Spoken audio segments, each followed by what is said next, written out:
الرحيم. الحمد لله رب العالمين،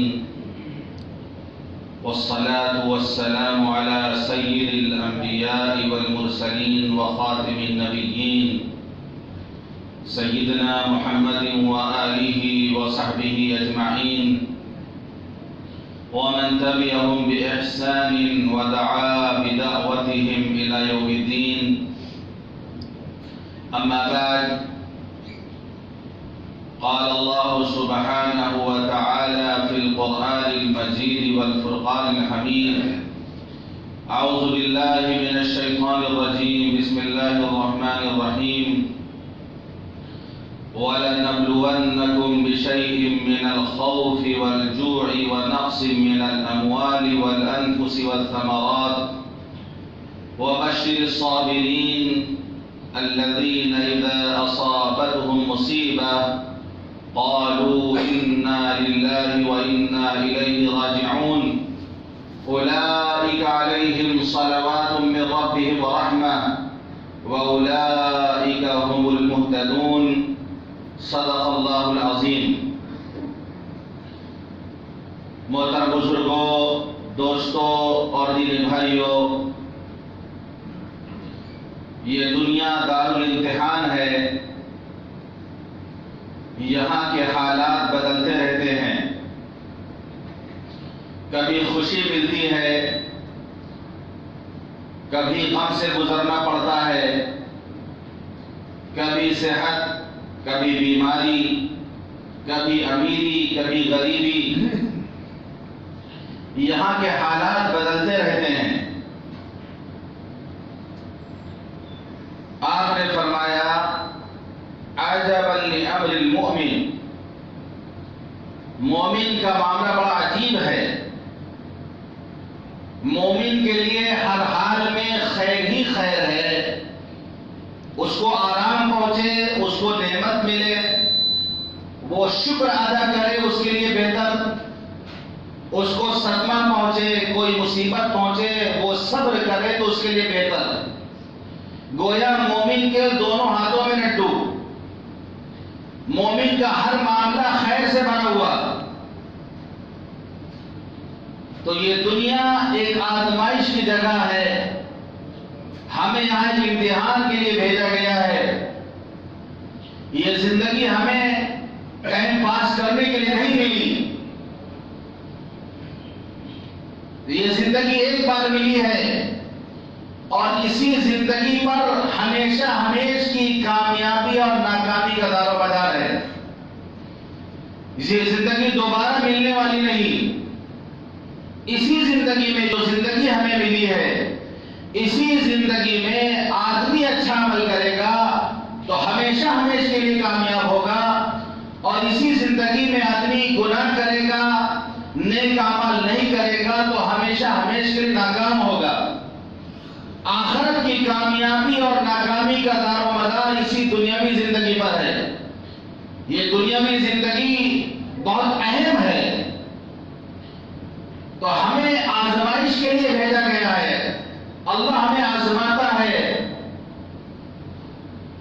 خلق الموت والحیات لیبلوکم ایکم احسن عملا. اللہ نے موت کو پیدا کیا، اللہ نے زندگی کو بنایا تاکہ تمہیں آزمائے کہ تم میں سے اچھا عمل کون کرتا ہے. ایکم احسن عملا، کہ تم میں سے اچھا عمل کون کرتا ہے. یہ نہیں فرمایا کہ ایکم اکثر عملا، کہ تم میں سے زیادہ عمل کون کرتا ہے. یا فرق سمجھ لیں، یہاں پر آیا ہے اکثر عملا، نہیں آیا احسن عمل آیا ہے. یعنی تم میں سے اچھا عمل کون کرتا ہے. یہ نہیں فرمایا تم میں سے زیادہ عمل کون کرتا ہے. ہم جو بھی عمل کریں وہ اچھا عمل کریں، اور عمل اچھا ہوتا ہے اخلاص سے، کہ اللہ کو راضی کرنے کی نیت ہو، اس میں ریاکاری نہ ہو، اس میں دکھاوا نہ ہو. وہ عمل اخلاص سے بھرا ہوا ہو تو وہ عمل احسن عملہ ہوگا. بہت زیادہ عمل کر رہا لیکن دکھاوا ہے، ریاکاری ہے،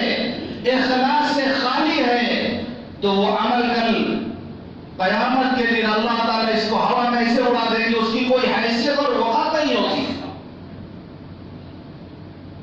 تو ہمیں آزمانے کے لیے، اور آزمائش ہماری ہوتی رہے گی، یہ اللہ نے پہلے سے بتا دیا تاکہ ہم پریشان نہ ہوں کہ ہم پر ایسے حالات کیوں آئے ہیں یا ہمیں اس مصیبت میں کیوں مبتلا کیا گیا ہے.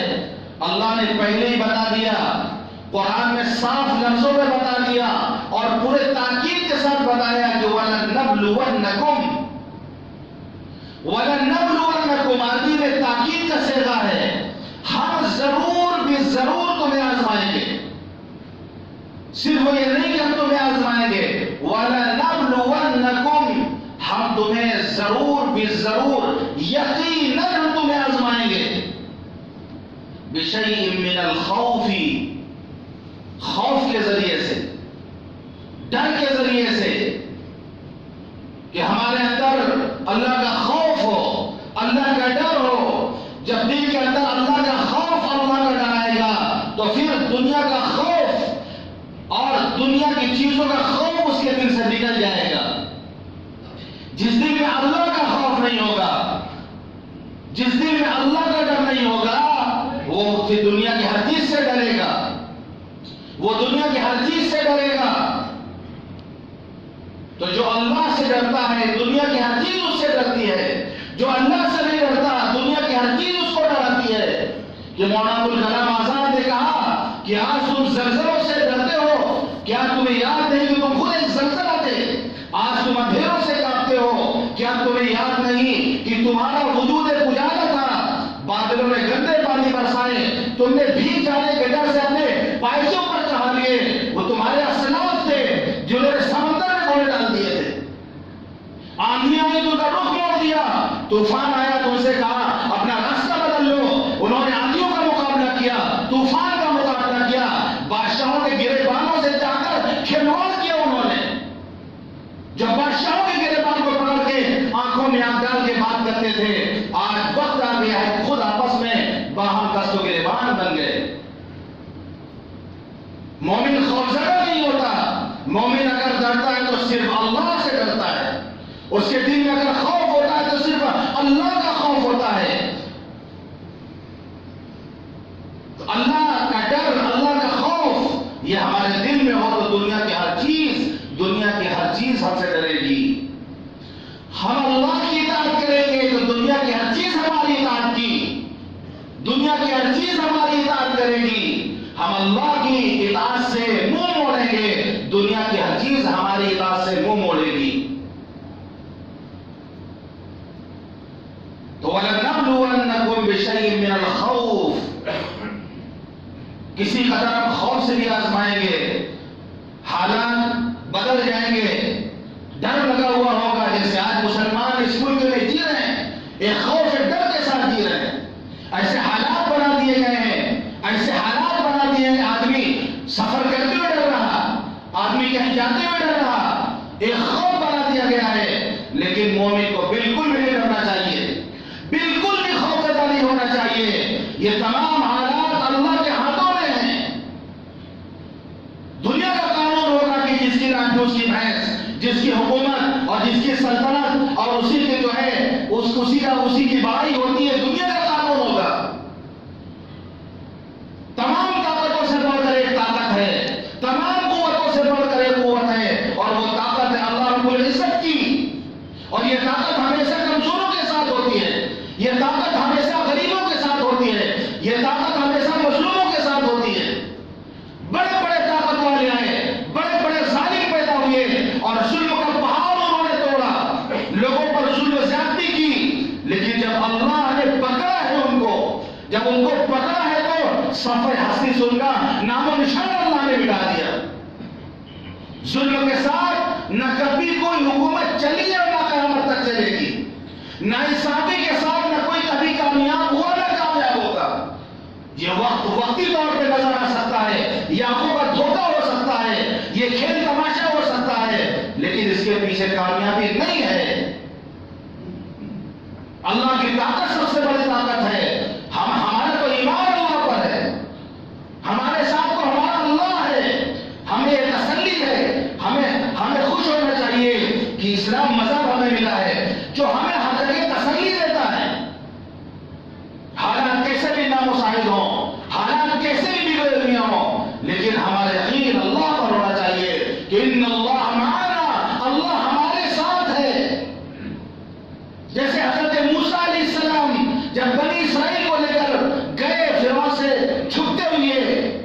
اور سمندر کے کنارے پہنچا اور فرعون کا لشکر بھی آ گیا تو بنی اسرائیل چیخ اٹھے، بنی اسرائیل چیخ اٹھے، اِنَّا لَمُدْرَكُونَ، ہم تو پکڑ لیے گئے، ہمارا کیا ہوگا، سامنے سمندر ہے، پیچھے فرعون کا لشکر ہے، اِنَّا لَمُدْرَكُونَ، ہم تو پکڑ لیے گئے۔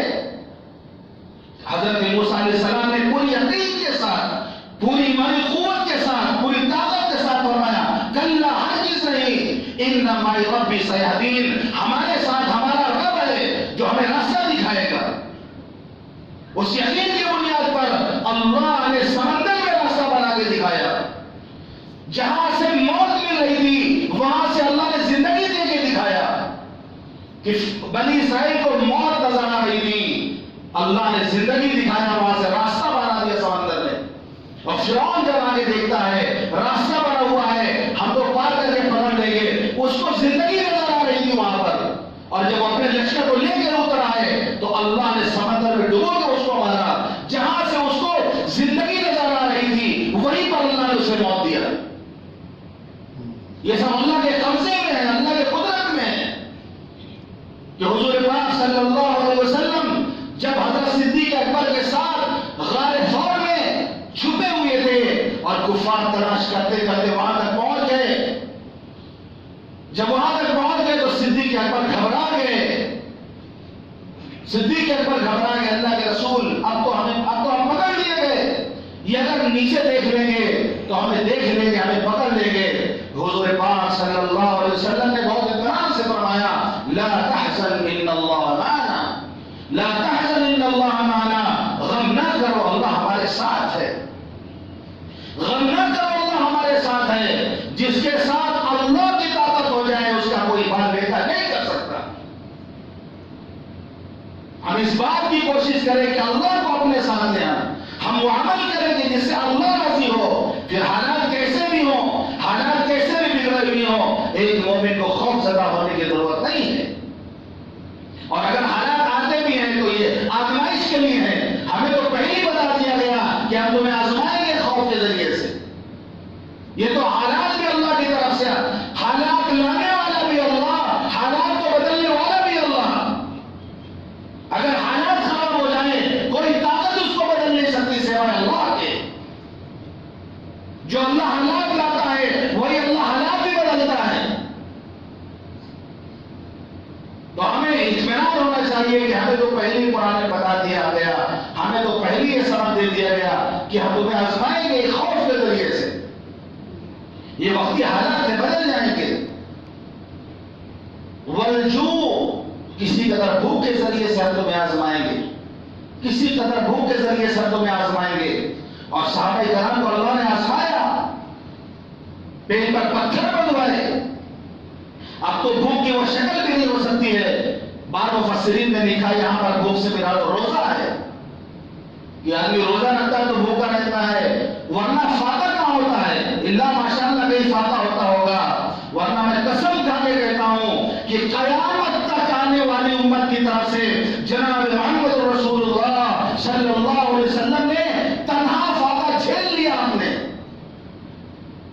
پیٹ پہ دو پتھر آپ نے باندھے، کمزوری کے باعث بیٹھ کر نماز آپ نے ادا نہیں کی، تین دن گزرا ہے کہ کوئی پکنے والی چیز آپ کے پیٹ میں نہیں پہنچی،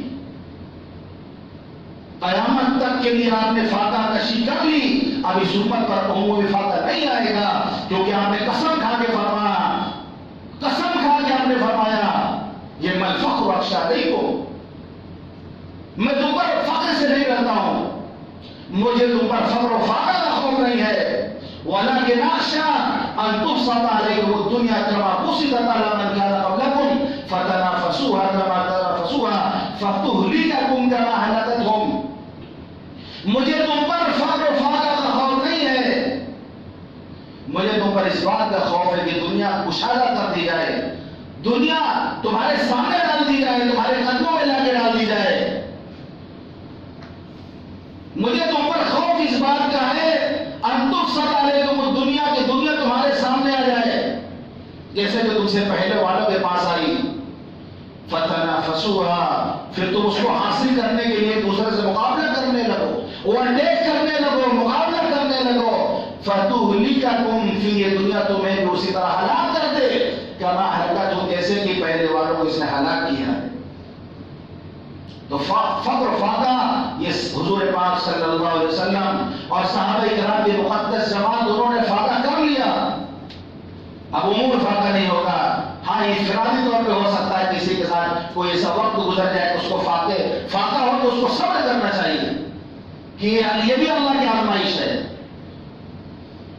وَنَقْصٍ مِّنَ الْأَمْوَالِ، ہم تمہیں آزمائیں گے کسی قدر مال میں کمی کر کے، مارکیٹ ڈاؤن ہو جائے گی، کبھی پیمنٹ نہیں آئے گی، کاروباری حالات خراب، پریشان آدمی پریشان بنا ہوا، جیسے آج حالات خراب ہے، مارکیٹ کے حالات، کاروبار کے حالات خراب ہیں، بڑے بڑے دکاندار بیٹھ کے دکانوں پر جو ہے پنکھا چل رہے ہیں، بہت اچھے دن کا انہوں نے انتظار کیا، اب آرام کرنے کو ان کے دن آئے، آرام کر رہے دکان میں بیٹھ گئے ہو، کاروباری پوزیشن ملک کی خراب ہے، اور ملک تباہی کی طرف جا رہا ہے، بزنس کے لائن سے،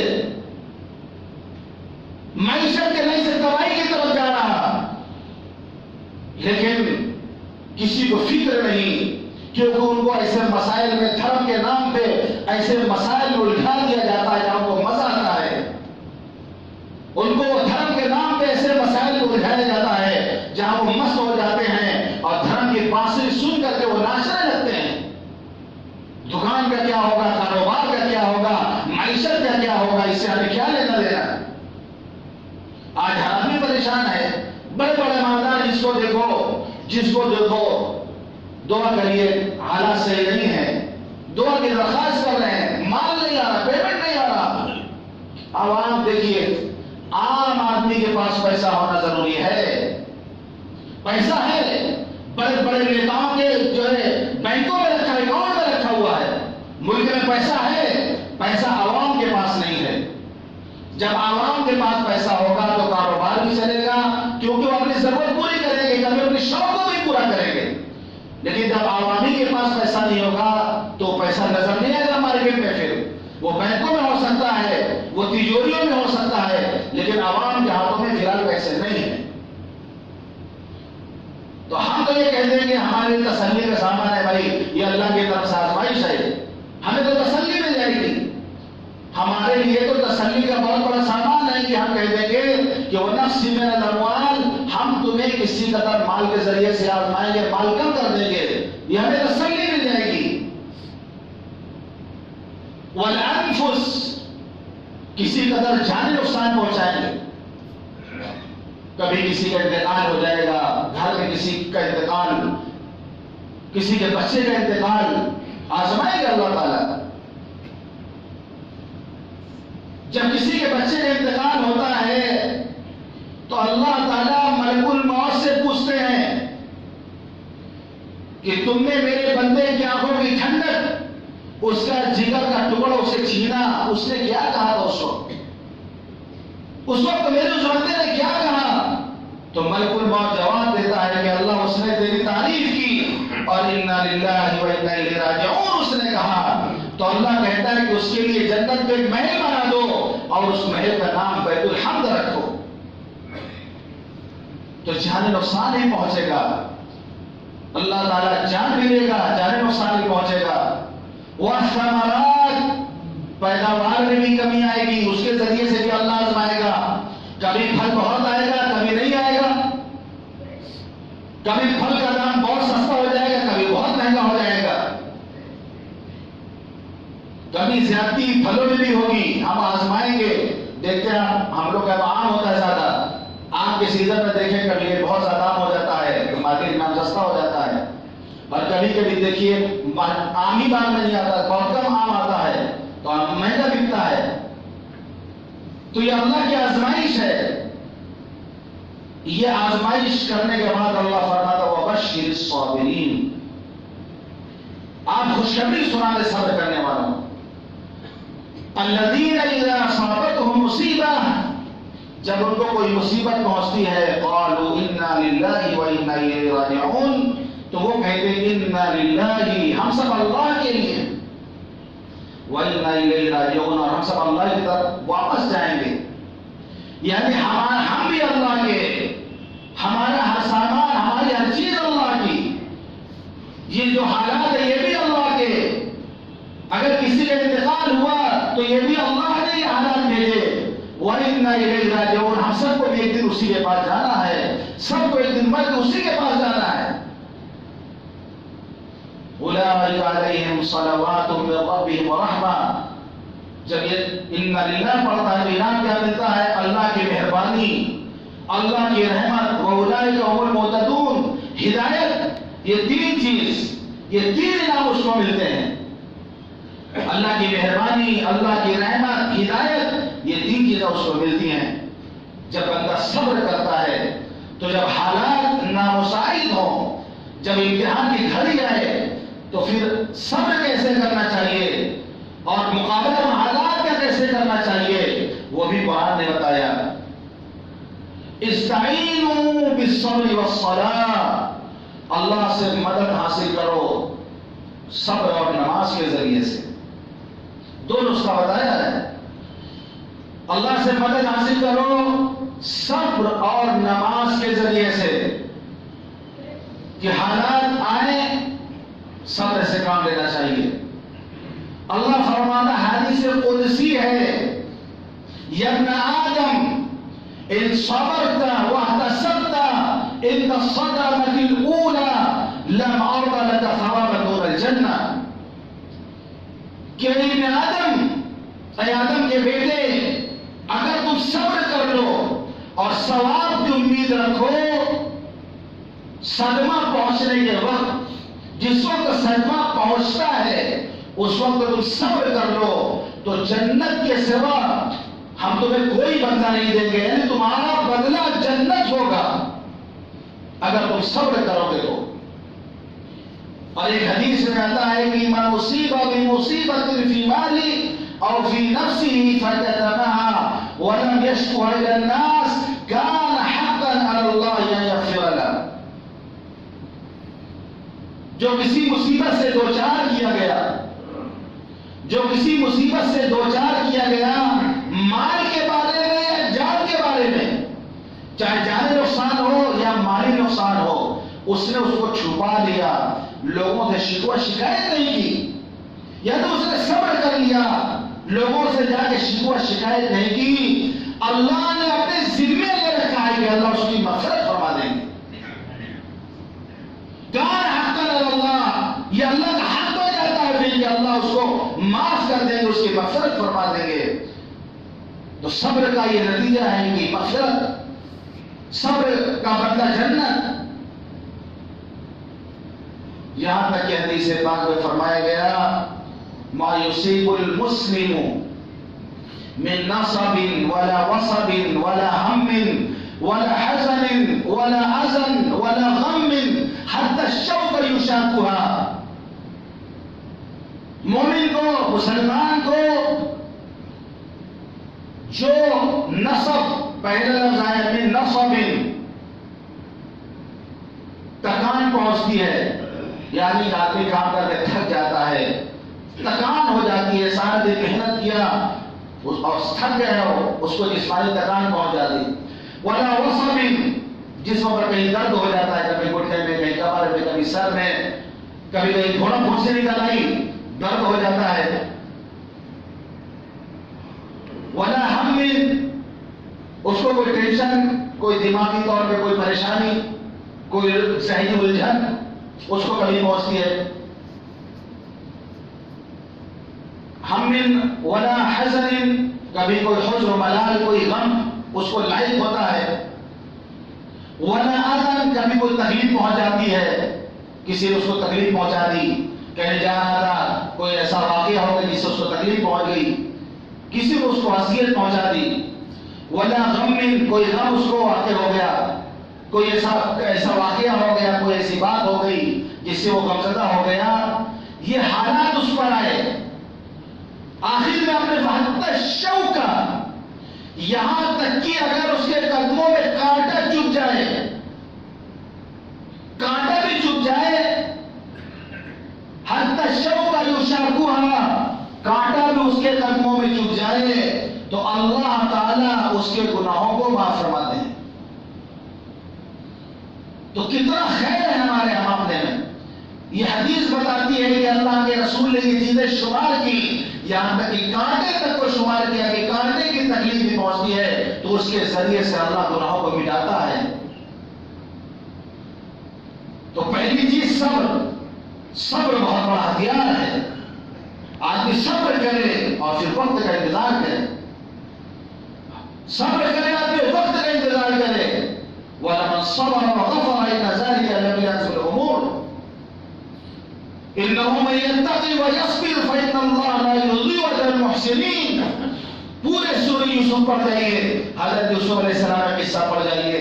حضرت یوسف علیہ السلام یہ فرماتے ہیں إِنَّهُ مَن يَتَّقِ وَيَصْبِرْ، جو تقوی اختیار کرتا ہے، صبر کرتا ہے، تو اللہ تعالیٰ احسان کرنے والے کا اجر کو ضائع نہیں کرتا. پورے قصہ یوسف کو پڑھ جائیے، حضرت یوسف علیہ السلام نے کس طرح صبر کیا، تو وقت نے کیا دن دکھایا، کیا حالات آئے. آدمی صبر کرے اور وقت کا انتظار کرے. تو پہلی چیز تو بتائی کہ استعینوا بالصبر، صبر کے ذریعے سے تم مدد حاصل کرو اللہ کی. والصلاۃ، نماز کے ذریعے سے اللہ کی مدد حاصل کرو. یہ حدیث پاک میں آتا ہے کبھی کوئی حالات آ جاتے، اذا حضر امر فزع الى الصلاۃ، یعنی کوئی ناموافق حالات آ جاتے، بارش تیز ہونے لگی، آندھی تیز آ گئی، یا کوئی حالات ایسے آ گئے، اللہ کے رسول صلی اللہ علیہ وسلم فوراً نماز کی طرف متوجہ ہو جاتے، فوراً نماز کی نیت مان لیتے. تو نماز یہ مومن کا بہت بڑا ہتھیار ہے. اللہ سے مدد حاصل کرو نماز کے ذریعے سے. صبر اور نماز یہ دو نسخہ بتایا ہے. بہت افسوس کی بات یہ ہے کہ آج ایک اکثریت ہے مسلمانوں کی جو نماز سے غافل ہے، جو نماز نہیں پڑھتی ہے، جو اللہ کے گھر سے دور ہے. محرم کا ماتم کریں گے، محرم کا غم منائیں گے، سب نماز چھوڑ کر کے. حسین نے تو کربلا کے سرزمین پر ایک وقت کی نماز قضا نہیں کی تھی، ایک وقت کی نماز قضا نہیں کی. اس حسین کے نام پر جو لوگ تماشا کرتے ہیں ایک بھی نماز نہیں پڑھتے، سارے بے نمازی ہوتے ہیں جو تماشا کرتے ہیں. غم حسین کے نام پر جس حسین کا جوان بیٹا بھی شہید ہوا اور دودھ پیچا بچہ بھی شہید ہوا، اس حسین نے ماتم نہیں کیا، اس حسین نے گریبان نہیں کھولے. آج اسی کے نام لے کر لوگ سینہ کوبی کر رہے ہیں، نوحہ کر رہے ہیں، اور جو کرنا چاہیے صبر وہ نہیں کر رہے ہیں، نماز پڑھنا چاہیے وہ نہیں کر رہے ہیں. تو حسین نے تو دونوں چیزوں کو اختیار کیا، صبر بھی کیا اور نماز بھی ادا کی. صبر کا دامن انہوں نے ہاتھ سے نہیں چھوڑا. یہاں تک کہ اہل بیت کی عورتوں سے بھی آپ نے جو وصیت کی کہ صبر کی وصیت کی کہ حالات اللہ کی طرف سے آئے ہیں، تم صبر سے کام لینا. عورتوں کو بھی آپ نے سمجھایا. اور ہمارے مذہب اسلام میں 3 دن سے زیادہ سوگ منانے کی اجازت نہیں ہے. صرف بیوی کو حکم ہے، بیوی کو حکم ہے کہ جب اس کے شوہر کا انتقال ہو جائے تو یہ بہت بڑا حادثہ اس کے لیے ہوتا ہے، 4 مہینے 10 دن اس کو عدت گزارنی پڑتی ہے. یہ ضروری ہے اس کے لیے، اس کو گزارنا ہی پڑے گا 4 مہینے 10 دن. لیکن اس کے علاوہ کسی کا بھی انتقال ہو جائے، باپ کا ہو، بھائی کا ہو، بیٹے کا ہو، جس کا بھی انتقال ہو، 3 دن تک اجازت دی گئی ہے غم منانے کی. اجازت دی گئی ہے، ضروری نہیں ہے غم منانا، اجازت ہے کہ 3 دن آدمی غم منا سکتا ہے. 3 دن کے بعد غم منانے کی اجازت نہیں، گنہگار ہوگا، گنہگار ہوگا. وہ امام حسین کو شہید ہوئے 1400 سال ہو گئے. 1400 سال سے عورتیں چوڑی پھوڑ رہی، عورتیں بیوہ بن جائے. شیعہ عورتیں محرم کا چاند نکلے گا چوڑی پھوڑ دے گی، کالا کپڑا پہن لیں گی، یعنی وہ بیوہ ہو گئی ہے. 1400 سال سے بیوہ بن رہی ہیں ساری، زیب و زینت تک، پیر میں چپل نہیں. ایک بہت حیرت کی چیز ہم کو نہیں پتہ تھی، نئی بات آپ کو بتا دوں. ہمارے استاد تھے، وہ شیعہ تھے، دادا میاں ان کو بولا کرتے تھے، وہ چورن بیچا کرتے تھے، پڑھاتے بھی تھے ہم لوگوں کو. یعنی ہم کو جو نورانی کہتا ہے علی پاکا وہ شیعہ تھے دادا میاں. تو محرم کا جلوس نکل جاتا ہے تو ہمارا گھر راستے میں پڑتا ہے تو ہم بھی کھڑے ہوئے دیکھ رہے تھے, بچپنا تھا. اب استاد سامنے سے گزر رہے ہیں, 10ویں تاریخ کا جلوس تھا, استاد سامنے سے گزر رہے ہیں. ہم نے کہا دادا جی السلام علیکم. میں سلام کرتا ہوں محرم کے دنوں میں. بہت زور سے ڈانٹا انہوں نے. تو پتہ یہ چلا کہ محرم کے 10 دن یہ سلام دعا بھی نہیں کرتے آپس میں. یہ نئی چیز پتہ چلی. ڈانٹا انہوں نے مجھے کہ محرم میں تو سلام کر رہے ہو ہم سے. تو یہ بھی ایک نئی بات سن لیجیے آپ کہ وہ 1 تاریخ سے 10 تاریخ کا سلام دعا سب بند رہتا ہے. تو 3 دن کی گنجائش ہے خالی, اور 1400 سال ہو گئے حضرت امام حسین کو شہید ہوئے. ہر سال ان کا ماتم کرنا, سینہ کوبی کرنا, نوحہ کرنا, گریبان پھاڑنا, چوڑیاں توڑنا, کالا لباس پہننا, کہاں اس کی گنجائش ہو سکتی ہے؟ یہ جہالت کی بدترین شکل ہے. یہ اسلام کو بدنام کیا جا رہا سڑکوں پر. یہ غم حسین منا کے اسلام کو بدنام کیا جا رہا, اسلام کا مذاق اڑایا جا رہا. یہ غیر مسلم بھائی یہ سمجھتے ہیں کہ یہ ہے اسلام مذاق ان کا, یہ ان کا اسلام مذاق. یہ تماشا کر رہے ہیں, سڑکوں پر تماشا کر رہے ہیں, بندر کی طرف گلاٹی مار رہے ہیں. جیسے بندر اسے گلاٹی مارتا ہے, کون سے کمال کر کے بندر کی طرف اچھل گئے تو نماز پڑھ لیتے تو کمال کی بات تھی. یہاں پر جو ہے کربلا میدان میں گلاٹی مار رہے بندر کی طرف, کون سا کمال کر لیا آپ نے؟ کرتب کو دکھائے, عجیب کرتب, کون سے کمال کر لیا آپ نے؟ انسانیت کے درجے سے آپ گر گئے. تو امام حسین کے نام پہ نماز چھوڑی جا رہی ہے. جس حسین نے نماز کو نہیں چھوڑا, جس حسین نے صبر کا دامن نہیں چھوڑا, آج اسی کے نام پہ بے صبری کا مظاہرہ کیا جاتا ہے. آج اسی کے نام پہ نمازوں کو چھوڑا جاتا ہے. بہت افسوس کی بات ہے. تو یہ 2 چیزیں, 2 نسخہ ہمارے پاس. حالات کیسے دیا جائیں, آزمائش کیسی دیا جائے. ایک تو ہم صبر کریں, صبر کا دامن ہاتھ سے نہ چھوڑیں, اور یہ دعا پڑھیں کہ نہ کوئی بھی ہو جائے انا للہ و انا الیہ راجعون. یہ عادت بنا لیں. یہاں تک کہ ہوا سے چراغ بھی بجھ جائے, ہم بیٹھے ہوئے کمرے میں اچانک لائٹ چلی جائے, اندھیرا ہو جائے, تب بھی ہم کہیں انا للہ و انا الیہ راجعون. لوگ سمجھتے ہیں کہ بس کسی کا انتقال ہو تبھی اس کو پڑھا جاتا ہے, اور اگر آپ ایک پڑھ دیں گے تو پھر لڑائی ہو جائے گی.